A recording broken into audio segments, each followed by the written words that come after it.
Welcome to a world where speed and style don't always go hand in hand. Today, we're looking at 10 of the most bizarre, outrageous and downright ugly Formula 1 cars ever to hit the track. From six-wheeled wonders to T-tray wings, these machines prove that sometimes it's not just about looking good, it's about pushing the boundaries of what's possible. So buckle up and get ready for a wild ride through the history of F1's most unforgettable eyesores.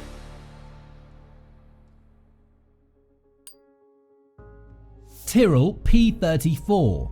The Tyrrell P34, also known as the six-wheeler, is undoubtedly one of the most bizarre and iconic Formula 1 cars ever created. Introduced in 1976, this peculiar machine turned heads and raised eyebrows with its design, featuring 4 small front wheels and 2 regular-sized rear wheels. Now you might be thinking, 6 wheels? Did they forget to read the rule book? But the mastermind behind this crazy concept, Derek Gardiner, had a method to his madness. He figured that by shrinking the front wheels to a mere 10 inches in diameter, he could create a sleeker, more aerodynamic nose section. Plus, with 4 front wheels, the car would have insane grip and braking power. And you know what? It actually worked. The P34 shocked everyone by being pretty competitive. Drivers Jody Scheckter and Patrick Depailler racked up podium finishes left and right, and Scheckter even took home a victory at the Swedish Grand Prix. Fans couldn't get enough of this weird and wonderful machine. But as with many wild ideas, the P34's success was fleeting. The tiny front wheels were a nightmare for Goodyear, the team's tyre supplier. They just couldn't make tyres that could keep up with the car's demands, and the P34's performance started to suffer. Despite its short-lived glory, the Tyrrell P34 remains an unforgettable part of F1 history. It's a reminder that sometimes the craziest ideas can lead to incredible things, even if they don't last forever. Braam BT46B. The year was 1978, and the Braam team, led by the legendary Bernie Ecclestone, was on a mission to dominate the F1 world. Their secret weapon? A revolutionary car that would push the boundaries of innovation and leave their competitors in the dust. Enter the Braam BT46B, a marvel of engineering that looked like it had been plucked straight out of a science fiction novel. The mastermind behind this groundbreaking design was Gordon Murray, a visionary who dared to think outside the box. At the heart of the BT46B's design was a large fan mounted at the rear of the car. The fan's purpose? To create an immense amount of downforce by sucking the car onto the track, allowing it to corner at mind-boggling speeds. The BT46B made its debut at the 1978 Swedish Grand Prix, and it was clear from the start that this was no ordinary car. Driver Niki Lauda dominated the race, leaving his competitors struggling to keep up. The fan car had arrived and it was here to stay, or so everyone thought. Controversy quickly followed the BT46B's incredible performance. Other teams cried foul, claiming that the fan design violated the spirit of the regulations. They argued that the fan was primarily used to cool the engine, a loophole that allowed Braam to circumvent the rules. Faced with mounting pressure, the FIA, F1's governing body, ultimately banned the BT46B after just one race. Arrows A2. In 1979, the Arrows team wanted to make a big impact in Formula 1. They came up with a crazy idea for their new car, the Arrows A2, which would go down in history as one of the weirdest looking F1 cars ever. The A2's most shocking feature was its nose, or rather the lack of one. Instead of a normal nose, the front wings were attached directly to the car's body. It looked more like a giant duckbill than a sleek racing car. Even though it looked weird, the A2 actually had some good ideas behind it. The nose-less design helped with aerodynamics, and the car handled pretty well at first. But as the season went on, the A2 started to have more and more problems. It wasn't reliable, and its performance got worse and worse. By the end of 1979, the once promising A2 had become a bit of a joke. Still, you had to give the Arrows team credit for trying something different. In a sport where most cars look pretty similar, they dared to be bold and creative, even if it didn't quite work out. Jochen Mass scored 2 P6 finishes before normality returned the following year. March 711. The March 711 is often referred to as the T-tray car due to its unconventional front wing design. At first glance, the 711's front wing looks more like a serving tray than a traditional racing car wing. Designer Robin Herd wanted to create downforce without relying on the usual wing designs, so he came up with this flat, wide surface mounted on two struts extending from the car's nose. The wing wasn't just a static piece of the car either. Drivers could adjust the angle of the T-tray to suit different tracks and conditions, giving them a degree of control over the car's aerodynamics. Despite its unusual appearance, the March 711 proved to be a competitive machine. In the hands of Swedish driver Ronnie Peterson, it finished second in the 1971 championship, with the team claiming fourth place. However, the T-tray wing had its share of issues. It was fragile and prone to breaking, and it created a significant amount of drag. The wing's design also caused some instability at high speeds, which made the car trickier to drive. After the 1971 season, March decided to switch to a more conventional front wing design, leaving the T-tray as a one-year wonder. Nevertheless, the 711 remains a memorable part of F1 history thanks to its bold and innovative design. The car's unique appearance was further enhanced by its side-mounted radiators and the distinctive airbox behind the driver's head. These features contributed to the 711's overall quirky look, setting it apart from the other cars on the grid.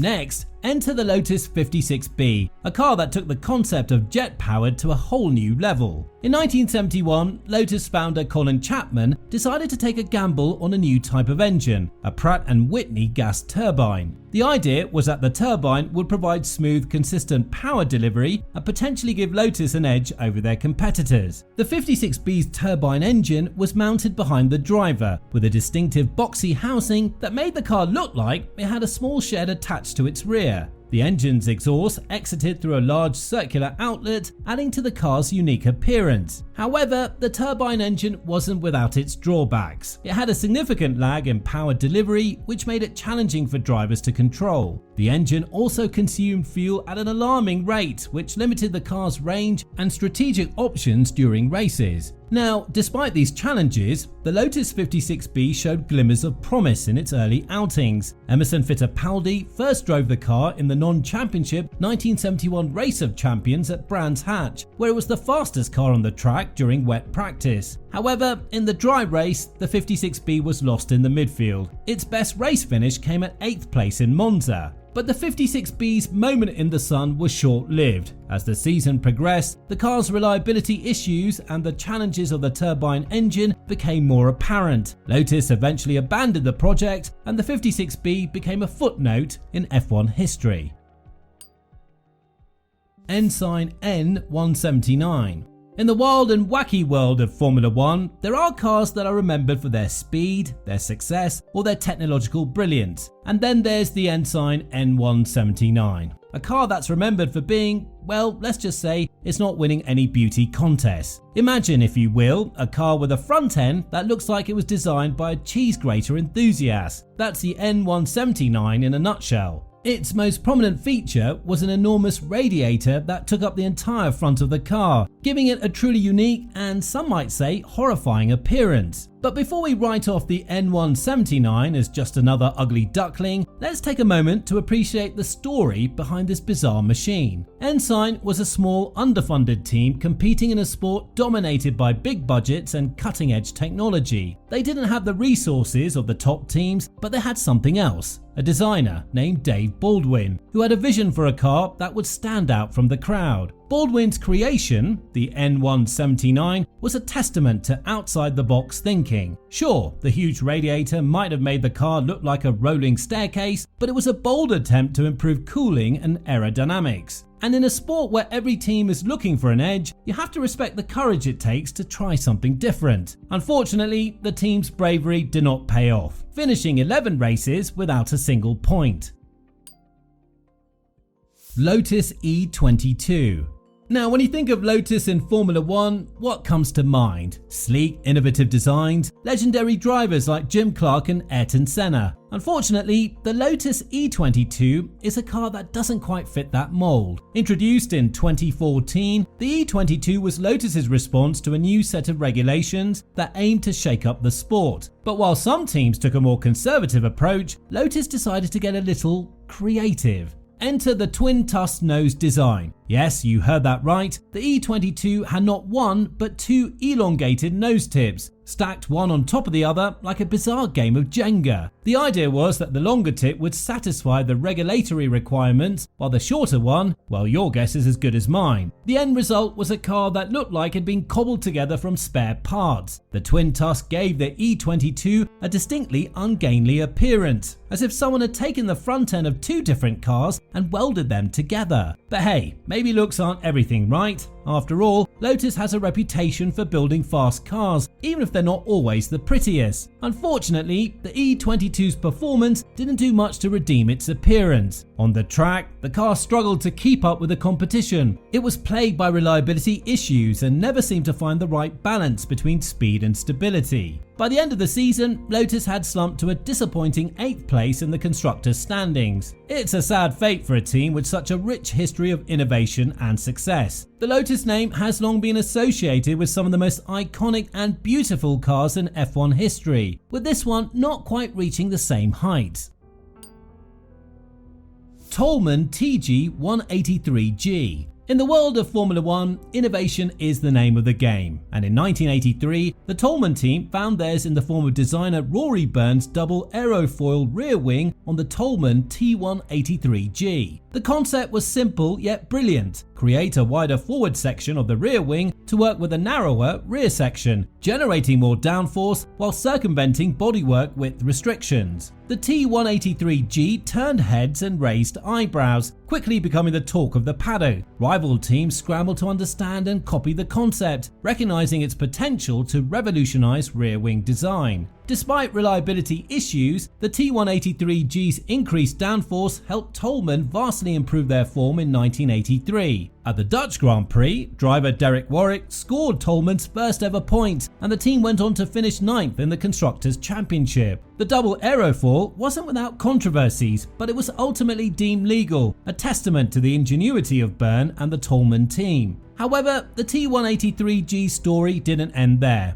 In 1984, a young Ayrton Senna joined the team, driving the updated TG183B. Sadly, the car's final race, the San Marino Grand Prix, saw Senna fail to qualify for the only time in his career. A dispute with tyre supplier Pirelli led Tolman to sit out the first day of qualifying. In the wet second session, Senna's engine suffered a fuel pressure problem at the remote Tosa section of Imola, leaving him unable to record a time. The TG183B was replaced after 4 races by the Tolman TG184, but its legacy and that of the T183G lives on. Tyrrell O25.